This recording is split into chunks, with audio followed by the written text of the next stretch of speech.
What's up everyone, my name is RoyaleRebelle, and in this video I'm sharing my thoughts on the new game Demonologist. For those of you who don't know, Demonologist is a new game that's similar to Phasmophobia. It's a horror-based puzzle game with the primary objective is to learn what the ghost type is. It also has optional objectives that can be unlocked after confirming what you believe the ghost is. It shares a lot of similar tools to Phasmophobia, but they have their own unique design to the game, such as the EMF reader, crucifix, and blacklight. The game also introduces different tools such as the echo glass, which allows players to search for ectoplasmic stains. Some of the other differences between Demonologist and Phasmophobia is that you unlock different maps and difficulties as you level up, but this only applies to the lobby host. So even though when I played it was my first time playing, because the lobby host was somebody above level 50, I was able to check out other maps other than the Cyclone House, which is the starter map, and I was able to try the game on medium difficulty. One of the attractions to Demonologist over Phasmo is that Demonologist is a scarier game. Not only do the ghosts feel much more active, there are different elements on each map that players can do to trigger events. When you see writings on walls or paintings, there is a good chance for players to trigger an event and get a good scare, but these aren't guaranteed. Some events do include nods to other horror games such as Silent Hill, although I didn't get to personally experience that one. The activity in the game varies from being very obvious, such as entire walls being changed or large furniture being moved, to more subtle activities such as cups and bottles being thrown.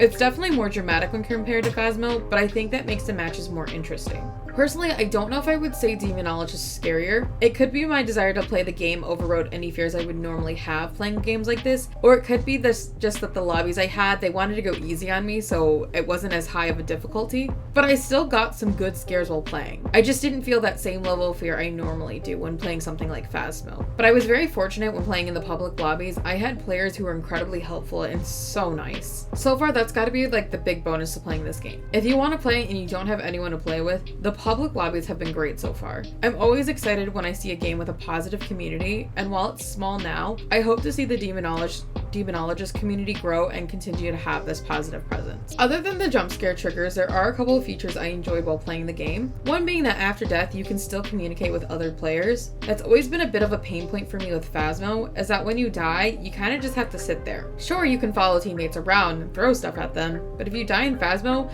there's really nothing you can do. Whereas in Demonologist, you can still talk and you can still help the team figure out what the ghost is. But at this time, no one seems to know if dead players count as players when you're facing an alone ghost. You also don't completely lose all XP when dying in the game, but the gains are still minimal, which makes sense. I'm not sure how correctly guessing the ghost is affected after death, because one of the penalties I got when dying was incorrectly guessing. I hadn't put anything in at that point, and the option to input a guess for the ghost is locked when you die. So potentially you could gain a bit more XP if you're able to correctly guess the ghost before death. Another feature I like that this game has is the text chat feature, which has been super helpful for logging evidence, marking if it's an alone or an everyone ghost, and tracking secondary objectives. I also think this is a really great accessibility feature to have, because if you have someone who's deaf or hard of hearing, they can still participate in the game. And then the last feature I've enjoyed so far is that it's always tracking if your mic is on. So when using the ghost box, you don't have to use push to talk when asking the ghost questions, which I find very nice, because then you're not annoying the other players waiting for the ghost to respond